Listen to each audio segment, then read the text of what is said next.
Hello दोस्तों, नमस्कार. Welcome back to the new session in which we are going to discuss some previous year based puzzles for your upcoming exam SW Clerk 2023. Right.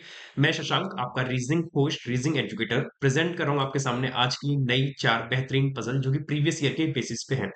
तो बिना देरी के start करेंगे अपना session. लेकिन start करने से पहले आप सभी से एक छोटी सी मेरी हम्बल रिक्वेस्ट है कि सभी लोग प्लीज प्लीज और प्लीज सेशन को लाइक कर दिया करो, कमेंट करके बता दिया करो सेशन कैसा लगता है, और साथ ही साथ अगर इस चैनल पे आप लोग पहली बार हो, नए हो, तो सब्सक्राइब जरूर करें. ठीक है. तो ये है अपना पार्ट नंबर 8, और 8th पार्ट के साथ साथ आज हमारी 32 पजल्स पूरी कंप्लीट हो जाएंगी. तो ये एक तरीके से ना चैलेंज मान के चलो, जैसे 75 हार्ड चैलेंज जो चला था, काफी चैलेंज चलते रहते हैं, तो ये भी एक चैलेंज के रूप में ही आप इस चीज को ले सकते हो कि डेली हम लोगों को ये 4 पजल करनी ही करनी है for your SBI clerk examination, क्योंकि आपको पता है कि पजल गेम चेंजर का रोल प्ले करता है रीजनिंग में. ठीक है. तो स्टार्ट करेंगे दोस्तों बिना देरी किए पहली पजल के साथ. और पहली पजल आप लोगों के सामने ये भी सीक्वेंस बेस्ड पजल है, जो कि इंग्लिश में भी दे रखी है और हिंदी में भी दे रखी है. तो स्टार्ट करेंगे अपन लोग इंग्लिश में, और हिंदी वालों के लिए मैंने इसमें दिखाई दिया है, आप लोग एक बार हिंदी का भी स्क्रीनशॉट ले सकते हैं. ठीक है. तो 9% PQRST UVW and X are standing in a railway ticket queue, one after another in the है one after another. In the तो कोई चीज ही नहीं है, इन द कहां से आ गया, वन आफ्टर अनदर. ठीक है.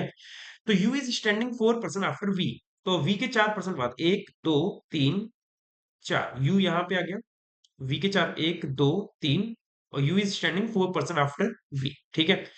केवल दो लोग खड़े हैं यू और डब्ल्यू के बीच में, तो एक दो डब्ल्यू यहाँ भी आ सकता है, और एक दो डब्ल्यू अपना यहाँ भी आ सकता है. आर 2% बिफोर डब्ल्यू, तो आर अपना यहां आएगा और आर अपना यहां आएगा, दोनों की मतलब case number 1 and case number 2. Right. तीन लोग खड़े हैं आर और पी के बीच में. अगर केस नंबर 1 में देखें, टोटल 9 लोग होने थे. 9 में से कितने हो गए, 1 2 3 4 5 6 7 8. नौवा या तो डब्ल्यू के नीचे आएगा या नवा वी के ऊपर आएगा. आर और पी के बीच में तीन लोग हैं. तो आर और पी के बीच में तीन लोग हैं, तो डब्ल्यू के नीचे मैक्सिमम एक आ सकता है. तो एक दो तीन, और हम लोग को दो करने पड़ेंगे कि आर और पी के बीच में फिक्स करने के लिए. तो आर के ऊपर ही करना पड़ेगा. एक दो तीन, पी यहीं पे आएगा डेफिनेट. और केस नंबर 2 में टोटल कितने हो गए, 3 4 5 6, 6 लोग हो गए. तो आर के ऊपर मिनिमम मतलब ज्यादा से ज्यादा तीन आ सकते हैं मैक्सिमम. तो हमें तो चार लोग करने पड़ेंगे कि आर और पी के बीच में अगर हम लोग पर्सन इंक्लूड करेंगे तीन, तो पी अपना चौथे पे आएगा, तो आर के ऊपर चार लोग टोटल हो जाएंगे, जो कि नॉट पॉसिबल. तो एक दो तीन, पी अपना कहां बनेगा, यहां बनेगा यू के जस्ट ऊपर. राइट. जितने लोग वी और आर के बीच में हैं, वी और आर के बीच में यदि एक्स लोग हैं, तो उतने ही लोग पी और टी के बीच में हैं. पी और टी के बीच में भी कितने होंगे, एक्स. तो यहाँ पे देखो, केस नंबर 1 में वी और आर के बीच में एक दो तीन चार, चार लोग आ रहे हैं, तो पी और टी में चार आएंगे. तो ना तो पी के ऊपर जा पाएगा, क्योंकि ऊपर जाएगा तो मोर देन 9 हो जाएगा. तो पी के नीचे आएगा एक दो तीन चार, टी अपना डेफिनेट यहीं पे बनेगा. ठीक है. इस केस में देखो, वी और आर के बीच में कितने हैं, जीरो. तो पी और टी के बीच में कितने बनेंगे, जीरो. तो टी आ जाएगा डब्ल्यू के जस्ट नीचे इस तरीके से. एस 4% बिफोर टी के, तो केस नंबर 2 में 1 2 3, और एस अपना यहां बन जाएगा. और इस केस में 1 2 3, एस अपना यहां बन जाएगा. क्यू बिफोर एक्स, क्यू जो है एक्स के पहले है, हो सकता है इनके बीच में कोई पर्सन आ जाए और हो सकता है नहीं भी आए. और एक्स इमीडिएट आफ्टर एस, और एस के जस्ट बाद एक्स खड़ा है, एस के जस्ट बाद एक्स. तो केस नंबर 2 तो गलत, क्योंकि एस के जस्ट बाद एक्स आ ही नहीं सकता, और एस के जस्ट बाद एक्स इस तरीके से बन गया. और एक्स के पहले क्यू है, तो एक पर्सन जो अपना बच रहा था वो यहां पे इस तरीके से बन के आ सकता है. So this is the right solution, Q V P S x you R T W. उम्मीद करता हूं आप लोग ने मुझसे भी पहले इसको बना लिया होगा with in 1 minute. Right. Move करेंगे अपनी सेकंड पजल पे. सेकंड पजल को करने से पहले एक बार फिर से इसका हिंदी में दिखा दे रहे हैं, जो कि एक्सप्लेनेशन दे रखा था. सेकंड पजल आप लोगों के सामने ईयर बेस्ड पजल है, और ये इसका इंग्लिश में दे रखा है और यहाँ पे हिंदी में दे रखा है. दोनों ही लैंग्वेज में आपके सामने अवेलेबल है. तो इसको भी स्टार्ट करेंगे और देखते हैं क्या इसका सॉल्यूशन बनना चाहिए. कलर, ठीक है. 7% ए से लेके जी तक मैरिड इन डिफरेंट ईयर, सभी के अलग अलग ईयर्स में मैरिज हुई है, शादी हुई है, जो कि अभी चल भी रहा है मैरिज का सीजन. ठीक है. तो कौन कौन सी ईयर है, 1973, फिर अपना 1976, फिर 79, आफ्टर दैट 83. कमेंट में बताना कि किसकी शादी होने वाली है इस मैरिज सीजन में. ठीक है. 85, और मतलब आप लोगों में से किसकी होने वाली है, 88, और लास्ट में एक दे रखा है अपने का क्या, 92. ठीक है. अब इस चीज को अपन लोग को देखो, इसमें कुछ कैलकुलेट करने के लिए नहीं बताई किस ईयर से इनकी एज कैलकुलेट करनी है, कुछ करना है ऐसा कुछ नहीं बोला है. केवल आपको डायरेक्ट लिस्ट में ईयर के बेसिस पे करना है. तो केस नंबर 1 2 3 की जरूरत पड़ेगी तो देख लेंगे. बोल रहा है E got married 7 year after F, मतलब ई जो है 7 साल बाद हुआ है, 7 साल बाद शादी हुई है एफ के। तो 1973 के 7 साल बाद देखो 1980 होना चाहिए, जो कि अवेलेबल नहीं है। 1976 में 7 ईयर ऐड करेंगे तो 83 बनेगा, जो कि दे रखा है। तो ई 7 साल बाद हुआ है एफ के, तो एफ यहाँ रहेगा और ई अपना यहाँ पे रहेगा। केस नंबर और 2 में और भी कुछ हो सकता है। 79 में 7 ऐड करेंगे 86 नहीं होगा, 83 में 7 ऐड करेंगे 90 नहीं होगा, 85 में 7 ऐड करेंगे 92 होगा। तो एफ अपना यहाँ रहेगा और ई अपना यहाँ रहेगा। इन दो के अलावा और कोई पॉसिबल केस नहीं है, समझ लीजिए, ठीक है। Number of person married before F, F के पहले एक है तो वन मोर है। वन मोर का मतलब जो भी पर्सन अब दे रखा होगा उसके बाद जीरो होने चाहिए। Is one more than number of person married after D, तो डी के बाद जीरो, तो डी अपना यहाँ रहेगा। यहाँ पे एफ के पहले काउंट करने में थोड़ी सी दिक्कत है, तो रिवर्स कंसेप्ट मुझे याद आता है। तो एफ के पहले एक ज्यादा बोल रहा है, तो एफ के बाद एक कम कर दो। एफ के बाद कितने हो गए? दो, तो मतलब एक का मतलब तीन, तो डी के पहले एक दो तीन डी कर दो, डी आ जाएगा यहाँ पे। अब इस चीज को आप लोग प्रॉपर लाइन से पढ़ के देख सकते हो। Number of person married before F, F के पहले एक दो तीन चार, is one more. One more मतलब डी के बाद तीन होने चाहिए, तो डी के बाद एक दो तीन है। तो रिवर्स कंसेप्ट से मुझे ऐसा लगता है कि हम लोग थोड़ा बहुत टाइम तो सेव कर ही सकते हैं, बस प्रैक्टिस के ऊपर डिपेंड है कि आप प्रैक्टिस कैसी है इस चीज को लेकर, ठीक है। Gap of 3 years between the year in which D and G got married, D और जी के बीच में 3 साल का गैप है। देखो डी का 92 में हुआ है, 92 में होने का मतलब 3 साल का गैप, 91 90 89, ये 3 साल का गैप आ गया। और एक कौन सा आ जाएगा? 88। तो अगर डी 92 में है तो जी अपना 88 में होना चाहिए, तभी इनके बीच में एक दो तीन 3 साल का गैप आएगा। समझ रहे हो इस चीज को? तो डी अपना अगर 92 में है तो जी अपना 88 में आ जाएगा इस तरीके से। और यहाँ पे डी 83 में है तो जी अपना कहाँ पे आ जाएगा? जी अपना आ जाएगा 79, क्योंकि 79 और 83 के बीच में 3 साल आते हैं। कौन कौन से? 80, 81 और 82, 3 साल आ रहे हैं। चलिए आगे बढ़ते हैं। केवल दो लोगों की जी और सी के बीच में शादी हुई, एक दो सी यहाँ आएगा। केस नंबर 2 में एक दो ऊपर तो जा नहीं सकता, सी अपना डेफिनेट यहाँ आएगा। बी की शादी ए से पहले हुई है तो बी यहाँ पे, ए यहाँ पे, इस केस में बी यहाँ पे, ए यहाँ पे। बी की ए से पहले हुई बट नॉट इमीडिएटली बिफोर, लेकिन जस्ट पहले नहीं हुई, तो केस नंबर 2 गलत और केस नंबर 1 सही। उम्मीद करता हूँ आप सभी ने यही सॉल्यूशन बनाया होगा और इसमें कुछ नया सीखने को मिला होगा, जैसे कि रिवर्स कंसेप्ट, जो कि मैं हर एक वीडियो में आपको बार बार एक्सप्लेन करता ही रहता हूँ, ठीक है। मूव करेंगे अपनी तीसरी पजल पे। आज की क्लास की तीसरी पजल जो कि मुझे बहुत बढ़िया लगती है, पैरेलल रो डुअल रो की दे रखी है, 10% दे रखे हैं इसमें, और आप एग्जाम में एक्सपेक्ट कर भी सकते हो कि ये पजल आएगी। ऐसी मतलब सेम ये नहीं आएगी, इससे मिलती जुलती आ सकती है। ये इसका हिंदी में दे रखा है, एक्सप्लेनेशन आप पढ़ सकते हैं। तो इंग्लिश में हम लोग स्टार्ट करेंगे इसको सॉल्व करना। एक केस नंबर 1 मानेंगे और एक केस नंबर 2 मानेंगे। आपको बोला है 10 लोग दो पैरेलल रो में बैठे हैं, तो एक रो अपनी ये बन गई, 1 2 3 4 5, क्योंकि फेस कराएगा ही कराएगा, डेफिनेट है। 1 2 3 4 5 और पढ़ लेते हैं। Containing 5% each in such a way there is an equal distance between adjacent persons. पहली रो में जे के एलिमेंट बैठे हैं और सभी लोग नॉर्थ कर रहे हैं, ठीक है। तो ये होगी पहली नंबर की रो, और इसमें कौन कौन बैठे हैं? जे के एल एम और एन। और रो 2 में U V W X Y और सभी लोग साउथ फेस कर रहे हैं, और ये होगी ऊपर वाली रो 2, और इसमें यू वी डब्ल्यू एक्स और वाई, ये 5 लोग इस तरीके से, ठीक है। चलिए 1 2 3 4 5, और यहाँ पे भी 1 2 3 4 और 5। ये दो केस अपने पास अवेलेबल है, और इन दोनों केस पे अपन लोग को प्रॉपर्ली वर्क करना, फटाफट से बना लिए। एम दो लेफ्ट में है उसके, जो वी को फेस कर रहा है। वी को अभी हम फिक्स नहीं कर सकते, वी को हम रैंडमली अपने हिसाब से फिक्स कर लेते हैं।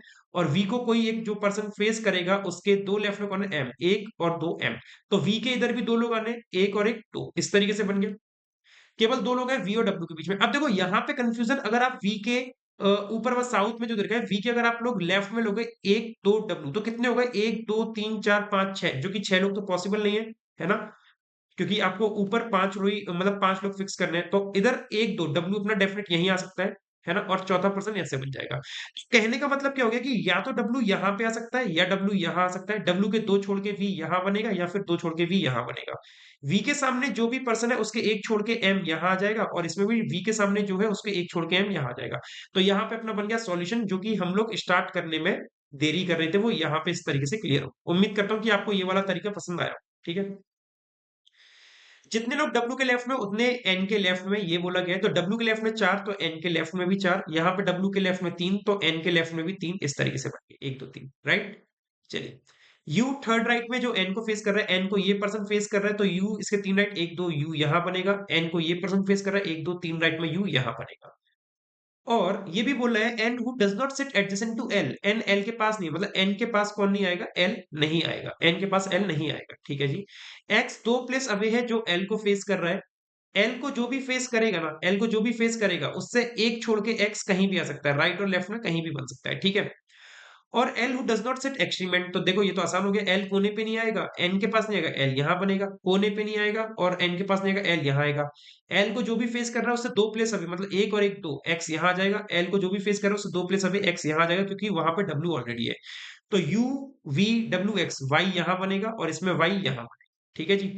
चलिए, जे इमीडिएट राइट जो वाई को फेस कर रहा है, वाई को एल फेस कर रहा है तो जे इसके इमीडिएट राइट में बनेगा, वाई को एम फेस कर रहा है, जे इमीडिएट राइट में नहीं बन पाएगा, गलत हो गया। और यहाँ पे कौन सा पर्सन आएगा, जे के आ जाएगा, ठीक है। ये गई अपनी तीसरी पजल का सॉल्यूशन। उम्मीद करता हूँ कि आप सभी ने इसको और जल्दी और बेहतरीन और बढ़िया तरीके से इसको बनाया होगा और आप सभी को ये सेशन पसंद आ रहा होगा।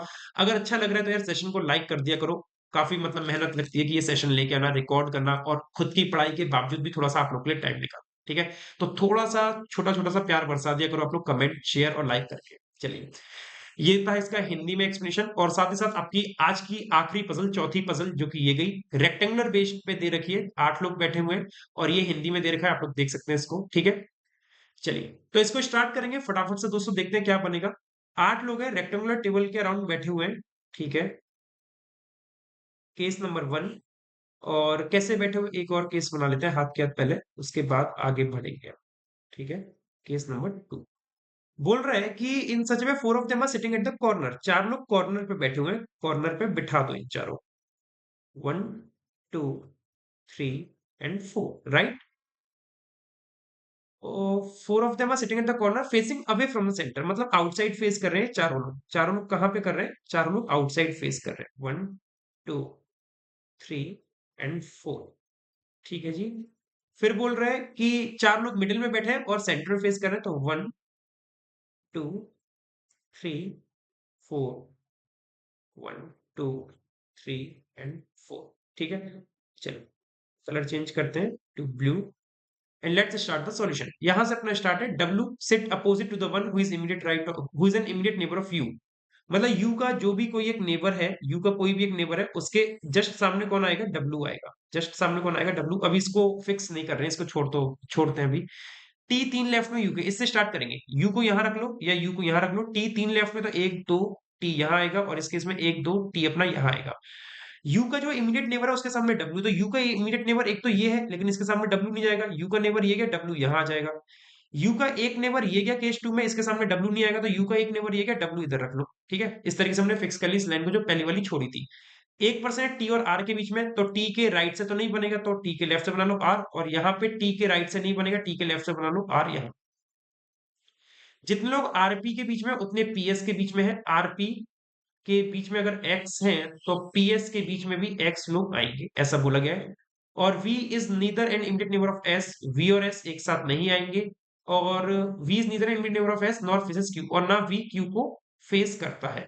फेस करने का मतलब है कि v q को देखेगा नहीं, याद रखना, उसके अपोजिट तो बैठ सकता है लेकिन उसको देखेगा नहीं, देखने का मतलब इनसाइड फेस नहीं करेगा। अब देखते हैं कैसे करें, आरपी और पीएस को कैसे फिक्स करें। देखो आर अपना ये गया, तो आर और पी के बीच में अगर आर के लेफ्ट से पी को यहां पर रखता हूं, एक पर्सन आएगा, तो पी और एस के बीच में एक कभी जिंदगी में नहीं बनेगा। आर और पी के बीच में जीरो रखूंगा तो पी और एस के बीच में जीरो नहीं बनेगा। तो एक आर और पी के बीच में अगर यहां रखता हूं पी को, तो आर और पी के बीच में दो लोग बनेंगे, अगर पी को यहां रख दिया मैंने, तो पी और एस के बीच में दो लोग बन रहे हैं क्या, नहीं बनेंगे। तो आर के राइट से देखो पी यहां रख दिया, आर और पी के बीच में दो, और पी और एस के बीच में दो, इधर पी के राइट से नहीं होगा, लेफ्ट से देखो, हाँ लेफ्ट से एस यहां बन जाएगा, ठीक है। एस के पास कौन नहीं आना था, एस के पास वी नहीं आना था, वी यहां पे आ जाएगा, और एक बचा क्यू, क्यू यहां आ जाएगा, लेकिन यहां तो वी क्यू को फेस कर रहा है, तो ये केस हो गया गलत। अब केस नंबर 2 ही सही जाएगा, देखते हैं कैसे।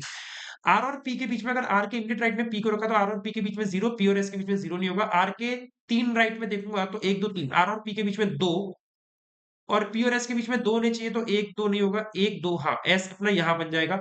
और अगर मैं आर के लेफ्ट से एक दो यहां पे रख के पी देखता, यहां पे पी रखता, तो आर और पी के बीच में दो, तो पी और एस के बीच में दो, एक दो नहीं बनता, एक दो नहीं बनता, तो इसीलिए मैंने पी को वहां पे रख के देखा और बाय लक वहां पे फिट भी बैठ गया, ठीक है। आरपी और पीएस, वी एस के पास नहीं आएगा, वी यहां रख दो, वी एस को मतलब सॉरी वी क्यू को फेस नहीं कर रहा है, तो वी देखो आउटसाइड कर रहा है, फेस नहीं करेगा, क्यू अपना आ जाएगा यहाँ, और ये बन गया इसका सही सॉल्यूशन। उम्मीद करता हूँ कि आप लोगों को ये सॉल्यूशन समझ आएगा, पसंद आएगा और आप लोगों ने भी सेम यही बनाया होगा। तो यहाँ पे समाप्त होती है अपनी आज की चारों पजल। मिलते हैं अगले सेशन में 9th पार्ट इसका लेके आएंगे, मतलब day number 9, 9th challenge 4 puzzle का, जो कि आप लोगों को सॉल्व करना है, मैं कराऊंगा और आप लोग भी इसको साथ में सॉल्व करेंगे। बस आप लोग को एक काम करना है, अपना साथ बनाए रखना है, सेशन को लाइक शेयर जरूर कर दिया करो। ये इसका हिंदी में दे रखा है, आप लोग देख सकते हैं हिंदी में, ठीक है। और आज के लिए केवल इतने ही रखेंगे दोस्तों, मिलते हैं बहुत जल्द, कुछ नया लेके आएंगे। मैथ्स पे हम लोग वर्क करें, क्वांट पे और इंग्लिश पे भी वर्क करें, ताकि आप लोग को इसी चैनल पे क्वांट और इंग्लिश के सेशन एसबीआई के लिए मिल सके, ठीक है। तो बहुत जल्द लेके आएंगे और मेंस का भी स्टार्ट करेंगे, थोड़ा सा टाइम लग रहा है बस।